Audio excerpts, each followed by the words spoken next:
What? Why not? Because of the damage to the practice sword scabbard. Or scabbard, I don't know how to pronounce that. See, there are slash marks like it was cut with a blade. A blade, you mean the knife? I thought the knife was the only blade at the crime scene. This ain't word association. Explain things more clearly, damn it, I'm stupid, I don't know anything. If the first strike was with the practice sword, then it doesn't follow for the scabbard to be damaged, that's true. And if you're attacked someone with the practice sword, wouldn't you normally draw the blade? Leaving the scabbard on and just using heavy, it's just heavy and in the way, just one big handicap. Then why would the scabbard be damaged? What if, for example, they were suddenly attacked with the knife and took the scabbard for defense? So Masuno attacked them? There wouldn't be time to draw the blade from the scabbard. In other words, the practice sword was first used in defense against the knife. Which in turn means that one to strike was the one who held the knife. I've got it, this is what happened. As soon as the culprit entered that room, he discovered the hidden knife. And used that knife, suddenly attacked Masuno. She scrambled to fight back with the practice sword, but even that was taken from her. Then after breaking her wrist with a blow from the practice sword, he took the knife. And no, it's not like that Masuno fought back with the practice sword. Huh? Why the hell not? Masuno didn't touch the practice sword. A particular part of her body makes that obvious. Some part of Masuno's body that shows she didn't use the practice sword. Her stomach wound, her palms, her broken wrist. Oh, fuck me. Is it over already? Class trial is now adjourned. Quick, make up your minds, who's the villain? I lost it, now.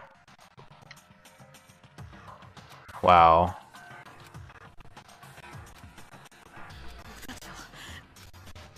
Yes, I would like to. Do I have to start the I am not starting that entire thing over again.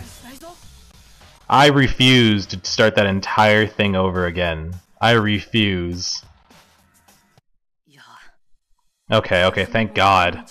It's not possible the first strike was with the practice sword. Why not? Okay. Okay, we know all this already. This is so difficult. I didn't think this was gonna be so difficult. God damn.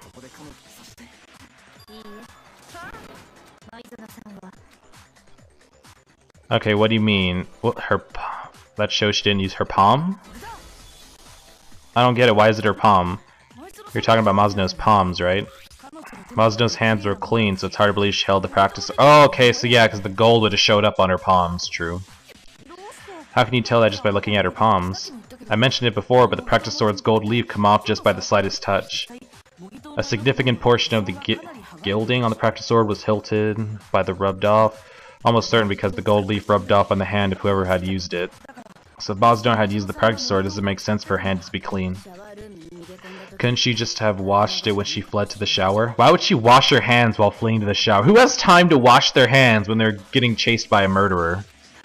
No, she couldn't have. Why can you deny that? Is it because I'm is it because I'm ugly? No, that's not what I'm saying. Some evidence Masuno didn't wash the gold leaf around in the shower. She doesn't like water. It doesn't come off with water. The water was turned off. Yeah, the water was turned off. You can't take showers at night. Boom. According to the Monokuma file, Masuno died at 1:30 a.m. In other words, nighttime. Water doesn't flow to showers during the nighttime. I had no idea. I've never taken a shower. What? Well, that's what I'm saying. What? You're the same way, aren't you? You smell like a channeled apple snail. Is that a compliment? Criticism? She's criticizing you. Pretty freaking obvious. Anyway, if she didn't touch the practice sword, then that means it was the culprit who used the practice sword. Wait, in that case, the person who slashed the practice sword scabbard was the knife was... The person who slashed the scabbard, who would have been... So if it wasn't the murderer, it had to have been Masuno. So did Masuno invite the person to the room just to murder them? I'm kind of getting that feeling. As I recall, the person who attacked first, the one with the knife struck first, and the practice sword was used as self-defense against that. Ergo, the one who struck first was Masuno. Do you understand now that she wasn't simply a victim? She was far from just a victim. Seems more that she was intending to commit murder herself. Yeah, that's what I was kind of getting at. Huh?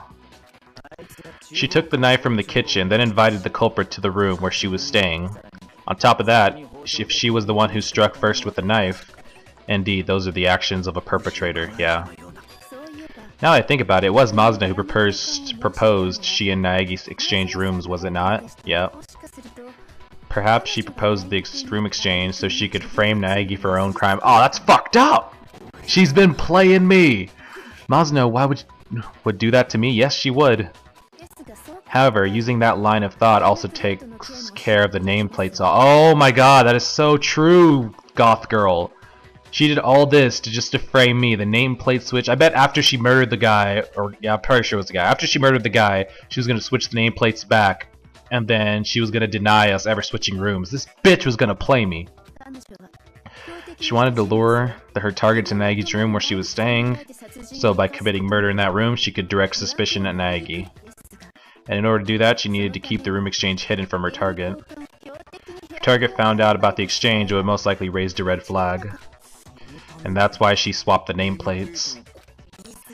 But that as it may, the plan is still far too dangerous, Nai. Even if she successfully eliminated her target, Master Naegi could reveal the exchange. I don't buy it. I don't think soft-hearted Naegi could throw Mazuna to the wolves. And also, who would believe me? We don't have evidence. Mazuna probably selected Naegi to exchange rooms with for that exact same reason. Plus, she's a super-duper high school idol. Between plain Naegi and famed idol Mazuna, whose word would you normally believe? Wow. Then that was also part of her plan? Seriously? Any of her plans still ended in failure. When she attacked the knife, she was countered by the practice sword. And then her right wrist was broken, and she dropped the knife. Then she was killed by the person who was supposed to be her target. Hold on a second, that's not right. Because we have nothing, do we? Hey, haven't we drifted a little off topic? What do you guys think this is, a soap opera? Come on, hurry up and decide who's the villain. Time's up. Punishment for everyone. Wouldn't it just suck if that happened? That would just suck. Yeah, dude, we gotta find the culprit first. Naegi, right now, you must focus on solving the mystery. If we don't discover who killed Mazuna, then it's all over. It's all over? You're telling me to find the culprit, but what do you expect for me to do? There aren't any more clues left. So now what do we do? Another debate? Non-stop debate, baby! The janitor, dying message, Asahina's testimony. Why do we need Asahina's testimony? There's the janitor, and then there's the dying message.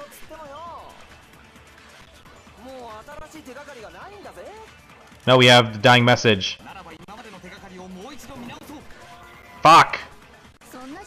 Do we have time for that? Annihilated. Okay, so we're all out of clues, but we still have that dying message. We don't know what it means.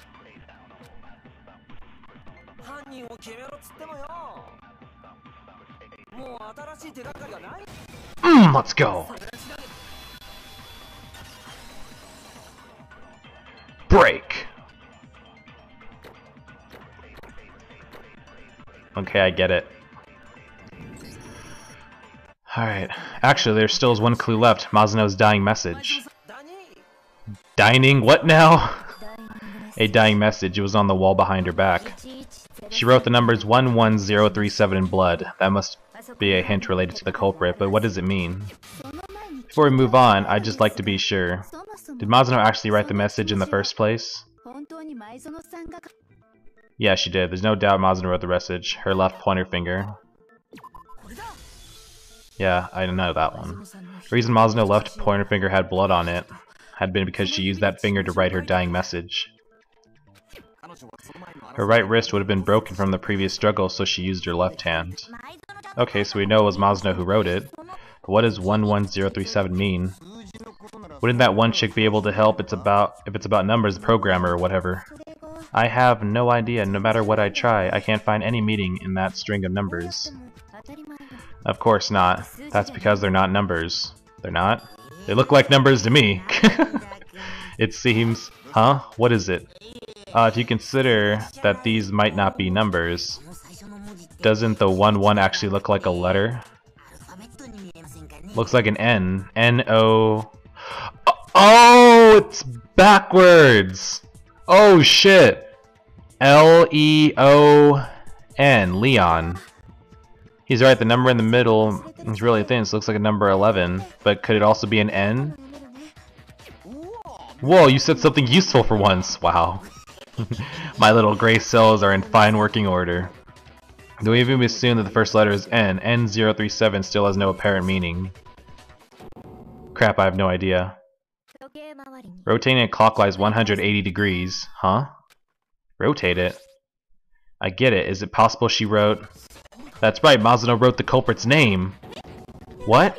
She skipped the clues and went straight for the culprit's name? Damn straight. Whose name is it? The culprit's name, Masuno's dying message is... Make an accusation. Okay, who has the name Leon? Whose name is Leon? Oh, I found him! Oh, you killed her?! Bruh. Bruh. Okay, I'm gonna call it right now. Him,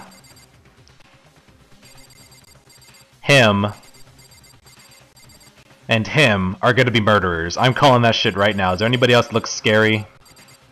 Now everyone else looks pretty harmless. But this guy, and this guy. Aw, why you, Leon? Why?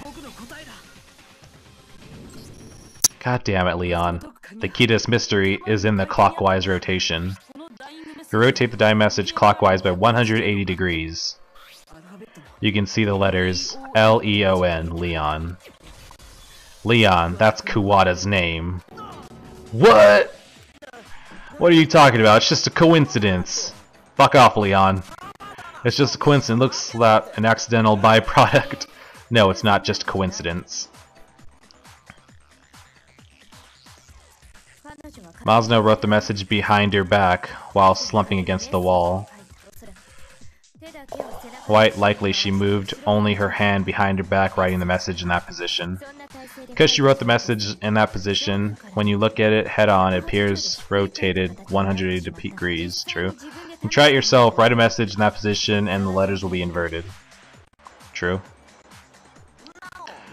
You're just grasping at straws here, man. I'm the culprit. Spit it out, first thing that comes to my mind, why don't you? If you're not the culprit, then why did you attempt to dispose of evidence? Huh? Nagi, you know too, don't you? The evidence Kuwata tried to destroy? Evidence Kuwata tried... Oh, the fucking... at the incinerator.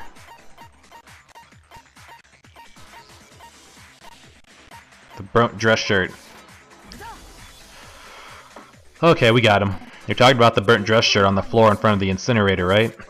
Most likely when the culprit stabbed Masuno, the blood spattered stains on his shirt.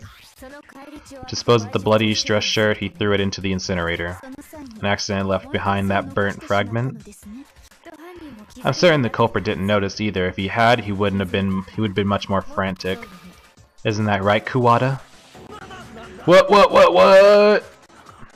But can we deem Leon Kuwata the culprit by the shirt alone? Also, he did spell her name. She did spell the name, so... Quite a few people wear dress shirts with white cuffs. Yeah, I'm not the only one who wears a dress shirt. There's no way I can tell you can tell whose shirt that is just from the burnt cuff. No, even if we can't infer it from the item itself, there are other details we can use. It seems you finally discovered the answers to all of the mysteries. For the most part. Burnt fragment of the dress shirt the culprit failed to destroy. In order to determine who the culprit is, we need to focus on how it was disposed. Oh, that's right! Because only the janitor has keys to the room, so the room would have been locked. So how did he dispose of it? Wait, how did he dispose of it? Only the guy